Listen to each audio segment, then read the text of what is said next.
Pas eliminimit nga shtëpia më e famshme në Shqipëri, Loredana Brati ka reaguar për herë të parë në rrjetet sociale me një falënderim të ndjerë për publikun, stafin dhe të gjithë ata që kanë mbështetur rrugtimin e saj.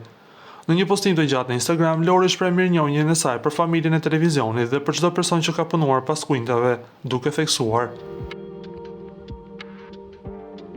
"Faleminderit nga zemra të gjithëve, faleminderit dhe për qafimet e ngrohta, mirënjohje familjes së televizionit, të gjithëve pa përjashtim që nga drejtuesit edhe tek punonjës, të gjithë ata që kanë punuar natë ditë për ne, gjithmonë të palodhur dhe të duruar.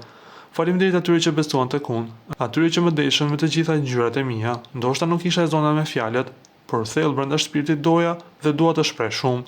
Dua të falenderoj gjithë publikun, ku jashtë gjeta mbështetje më të madhe, shërimin e çdo loti, plot mesazhe, komente që më mbushën zemrën plot dhe më bën të hidhja pas dhe gjykimet që kisha ndaj vetes. Ky spektakël mua më rriti, më bëri më të pjekur, më mësoi gjithçka. Do të jem mirënjohës se çdo personi, të gjithë rrethin tim që kanë pranë dhe gjithë atyre që besuan tek unë dhe pa më njohur. Rikujtes, unë shkova në dasëm, e para për të treguar Lorin zemërbardh, me etik, dhe e dyta se çdo veprim ka një arsye brenda meje, dua të më kuptoni. Do vazhdoj të jem versioni më i mirë i vetes time, duke ju shtuar sa më shumë buzëqeshje në ditët tuaja, me shumë dashuri nga Lori. Shkroi ajo në një postim mjaft të gjatë në rrjetin e saj social Instagram. Lutem klikoni tek butoni subscribe për të marrë të rejat më të fundit nga showbizi shqiptar.